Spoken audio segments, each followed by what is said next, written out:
Hello everybody, this is Goose Fox coming at you with two 600 cost rated matches in the buffed Geara Zulu Angelo. For this first round we're going to be on Underground Base, while the following round is going to be on Impact Site, and the Geara Zulu Angelo was buffed as part of the May 2026 unit adjustments. This is going to be a little bit of an outdated adjustment by the time I'm talking about it here. We did just recently get the June 2026 adjustment list. But for the May suits that I still had recordings of from the big 30 unit adjustments we had gotten, the Geara Zulu Angelo was the last suit I really wanted to talk about and make a video for, especially since I did get 2 rounds for this one, each one using each of the Angelo's primary weapons. This first round we are going to be using the beam shot rifle, while the following round is going to be using the large Bruno gun Kai, both of which were adjusted as part of the May adjustment list here. I also just really like Angelo's Geara Zulu. It's another big reason why I wanted to make a updated video talking about the suit, because it is one I haven't talked about in quite a while now. And not only do I think it's just a really cool design for a mobile suit, but here in GBO2 it's always been one of my favorite support additions to the game, especially for its ability to dish out a lot of damage despite its limited weapons kit. Compared to other 600 and 650 cost mobile suits, the Geara Zulu Angelo has a really simple kit comprised of its main range weapon, whichever one you decide to use that day. You have your B-Max as your main melee weapon, then you have a beam machine gun as a sub-weapon, and you do also have a shield as well for defense, but in terms of offensive weapons, you really don't have a whole lot on the Geara Zulu Angelo here, and despite that, the suit has for the most part always been able to make it work. Based off the reference data that was collected for the suit and for why it was adjusted, the suit was falling behind the support average for 600 and 650, which it is actually going to be one of the advantages we have of looking at the update after the fact here, is that we can actually look at the post-adjustment data for the Geara Zulu Angelo. But we will look at that later in the video here, and we will go over what they changed about this unit as part of the unit adjustments. And yeah, starting off, the Geara Zulu Angelo is a 600 to 650 cost support unit, and looking at the unit specs here, for your part slots, your close range slots will increase from 8 to 10, your mid range slots will increase from 17 to 18, and your long range slots will increase from 19 to 20, with upper levels also being enhanced. In addition, the unit skill Pursuit Prevention Attack Program Level 1 has been given. Moving to our first range main weapon here, the Angelo's Beam Shot Rifle. For this weapon, the cooldown time has been shortened from 5 seconds to 4 seconds, overheat has been shortened from 13 seconds to 10 seconds, rigidity time after using the weapon has been shortened. For your normal firing, power has been increased from 400 to 450, with upper levels also being enhanced. For your heat rate, consumption has been reduced from 65% to 55%, and they increased the beam pellet count for this weapon. And for your focus firing, your power has been increased, and they reduced the heat rate consumption. For your other range main weapon, the large Bruno gun Kai, the cooldown time for this weapon has been shortened from 5 seconds to 4 seconds, overheat has been shortened from 20 seconds to 14 seconds, rigidity time after using the weapon has been shortened, weapon switching time has been shortened. For normal fire, your power has been increased from 2,600 to 2,700, with upper levels also being enhanced. Stagger accumulation value has been enhanced, making it easier to cause stagger to the opponent with this weapon. And for your focus fire, power has been increased, and they reduced the heat rate consumption for the focus fire. And finally we have our sub-weapon, the Angelo's Beam Machine Gun. For this, normal firing power has been increased from 450 to 500, with upper levels also being enhanced. And for your focus fire, the power has been increased. And that is everything we have here for the adjustment list for the Geara Zulu Angelo. And yeah, overall I think this has been a fantastic adjustment for this mobile suit.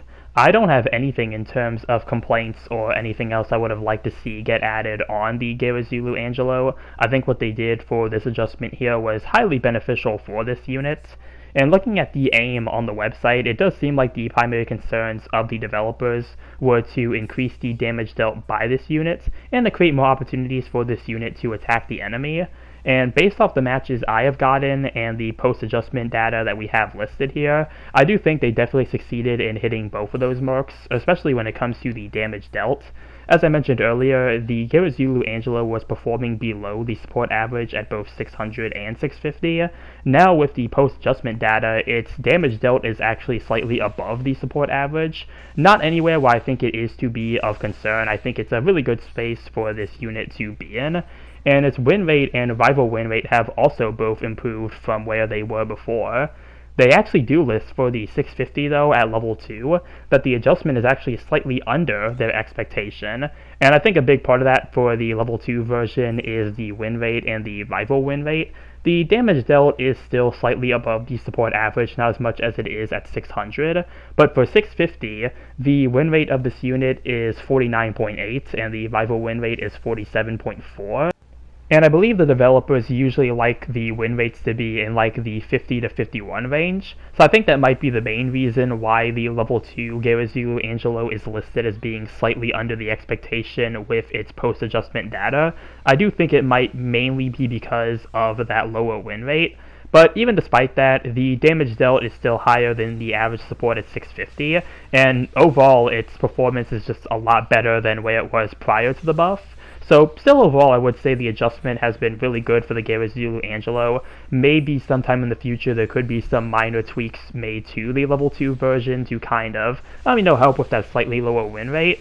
But as it is currently, I do think the Geara Zulu Angelo is a much better support compared to where it was in the past. And it is a support that is definitely worth using in the current state of GBO2.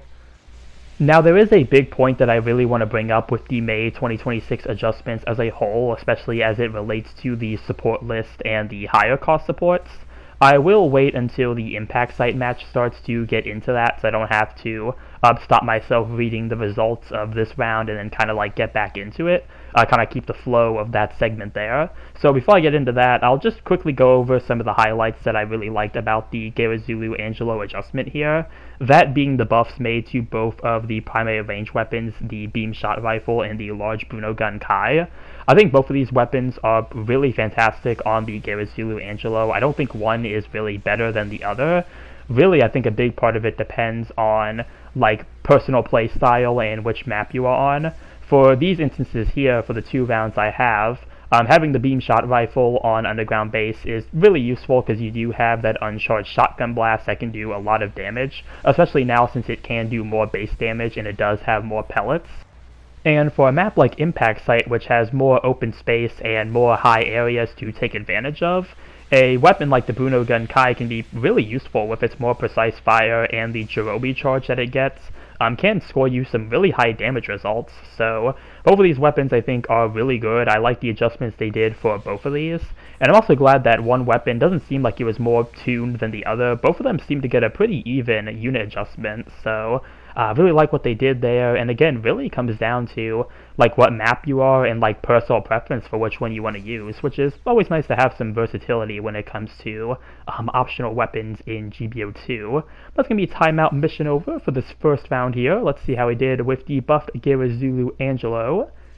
And yeah, we did get top in assist score, and we did beat our rival. And 4th place with 4 kills and 2 loss. Not too bad of a round there, especially considering the enemy team did have 2 pixies. Being on underground base is, not the most ideal map to be on if you are in a support with, the pixie running around. So overall, pretty decent round there. But that is going to take us to the second round here with the Geara Zulu Angelo using the large Bruno gun Kai. Already trying to get that charge shot off, looking for my first target here. But this is going to take me to the big point that I mentioned earlier, and that being when it comes to the May 2026 unit adjustments and what we got for the support units there. A lot of the adjustments for these units were really good and made a lot of these units really worth using, but there is one elephant in the room which I did talk about in a previous video, that being the Super Gundam. And the Super Gundam I talked about, I mentioned how there are some really good things about its adjustment that I really like, but there are some things that I feel like were definitely a bit too much for that unit to get. The biggest thing being the long rifle now having the release range output limiter skill, where you now get a second charge that lets you do a Jirobi beam. And I went in depth about this Jirobi beam there. I mentioned how it does a lot of damage and how it can even like one-shot a general in some circumstances. It's a really powerful weapon for it to have, and since we do have the post-adjustment data for this suit, at all of its costs, its damage is actually beyond what is typical for a support at 550, all the way up to 700. So it is getting a ton of damage now with its post-adjustment. And not only do I think this presents a potential balancing issue, but I think this also presents a situation where the Super Gundam really just overshadows many of the support adjustments from the May 2026 list. There's only like a small handful of supports from that list I can think of that would not be really impacted by the Super Gundam. The first one being the Gundam Ground Types weapon rack, because that comes at too low of a cost to even be in the same room as the Super Gundam, so they're not going to really interact with each other to begin with. The Gelgook Jaeger is another example. It does start at 450, and even though it can go up to the same cost as the Super Gundam, I don't really see them all too often at high costs, so at least the Gelgook Jaeger can be used at like 450 and 500 before it encounters the Super Gundam. And the Dom Nobodies would be the only other one since that starts at 500, but it is teetering pretty close to Super territory because of the level 2 version of it being at 550. And for those supports from the May adjustment list that do fall within the 550 to 700 range, I think it can present a interesting argument of why would you use these other buff supports when the Super Gundam has been buffed to be as good as it currently is. Taking the Geara Zulu Angelo here, for example, with the large Bruno Gun Kai. The large Bruno Gun Kai is a precision long-range weapon that does really good damage, and it does have a Jirobi if you charge it. But why would you use the Jirobi on this mobile suit if the one on the Super Gundam is far better by comparison? As you see, I'm going to get a Jirobi on the enemy's GPO-4. I think part of my beam does accidentally hit my teammate S Gundam, but I do not get the finisher on the GPO-4 there. And I think if I was in a Super Gundam during this round, that Jirobi probably would have finished them off, if not been a little bit, overkill in that instance for the GPO-4 being at half health. And you will see that again where I use my Jirobi on, I think, just about a full health RF Saku in this round. I do only get them to half health, where if I was in the Super Gundam, I probably would have brought them down to near death. And it really just presents this weird argument of like, why would you use these other suits when the Super Gundam has been buffed to be so good? And I think this is something we are seeing in real time, at least from the matches that I have gotten at higher cost. At 550 to 700, I have seen the Super Gundam plenty of times. When you compare it to the other suits that were buffed, I really don't see them all too often. I've rarely seen the RS Jar Jar, even though that suit is at the same native cost as the Super Gundam. The buffed Hamahama I haven't really seen, same with the MP Cublé. And I think it does possibly show that the Super Gundam has just kind of overshadowed these other supports, which really is a shame because these other supports did get some really great adjustments. Now, this isn't to say that the Super Gundam is, like, overpowered or anything. While it can be a really strong suit in certain situations, even to the point where it can be annoying and maybe feel overpowered, the Super Gundam still has its own weaknesses that do make it vulnerable. The biggest one being that I don't think the Super Gundam is really good at close range. If you can get close to it, either if you're in a raid or you're, like, able to gang up on it with your team, I think you can easily take out the Super Gundam with really no problems. Compared to other supports, which I think just have better defensive capabilities for if somebody gets close to it, looking at the Geara Zulu Angelo here, looking at this again for example, with the large Bruno Gun Kai, you could use the Jirobi to stop somebody from, like, pursuing you, or if you have the beam shot rifle, you can use the uncharged shot to stop somebody in their tracks. You also have the beam machine gun, which is also really good with getting stagger accumulation with its uncharged fire. So compared to something like the Super Gundam, I do think the Geara Zulu Angelo is a good example of a suit that has a few more defensive capabilities if somebody were to get close to it. And that could be the same with the Hamahama as well. I think that suit also has some pretty decent, like, mid to close range capabilities. The MP Cublé I'm not 100% sure on. I haven't gotten too many rounds in that suit yet since after its buff. but from what I remember playing it before the buff, it can do decently well to defend itself thanks to having 2 instant stuns with the main beam gun and the back cannons. So that suit also has some pretty decent capabilities, but really that just doesn't seem to matter all too often because, again, the Super Gundam can just vomit out a whole ton of damage, and why would you necessarily worry about somebody getting up close to you if you are, 800 meters across the map where those other players can't even hit you to begin with unless they too are using a Super Gundam? So yeah, I think it does present like a pretty problematic case. Here's what I mentioned with the RF Saku. Yeah, I did get like a little over half health off of him with that, but as I mentioned, if I was in a Super Gundam, that probably would have been a near fatal blow to them. And yeah, that's really most of what I have to say with the Super Gundam and like the Geara Zulu Angelo here. I do apologize if the second part of the video did become a bit more of a rant. It's just something I've really been thinking a lot more of ever since making my video on the buff Super Gundam and kind of thinking about some stuff that was discussed on my streams about it as well. And yeah, again, it's just a shame that there's these really good support buffs that came out, and it's just really not getting noticed all too much because one suit, that being the Super Gundam, got some really good adjustments that just really overshadow most of these units. And I'll be curious to see how it goes with the June adjustment list. I don't remember what is completely on that list, especially when it comes to the support units, so I'll have to look into that and see what supports were adjusted as part of the June list here and maybe try some of those out. I do want to cover some of these June adjustments, which is why, again, I wanted to get this video out on the Geara Zulu Angelo before I started transitioning to the June adjustments. This is the last one for May that I'll probably be doing a full video on, so anything else I had in terms of unit adjustments will probably appear in a future compilation video. But that is going to be the end of this second round here. Let's see how we did with the Geara Zulu Angelo with the large Bruno gun Kai. Got some good works in the side chat there. We did get a mission complete. And let's see our final results.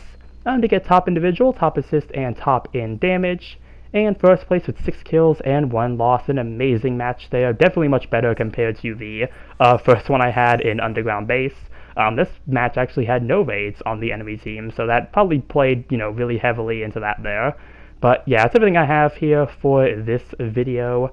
And to kind of end on a more positive note, as I mentioned, I know I ranted quite a bit about the Super Gundam. I do think the adjustment on the Geara Zulu Angelo is really good, and it does make this suit worth using. Highly recommend giving the Geara Zulu Angelo a try. But that is everything I have for this video here. Comment down below what you think about the Geara Zulu Angelo and its buff.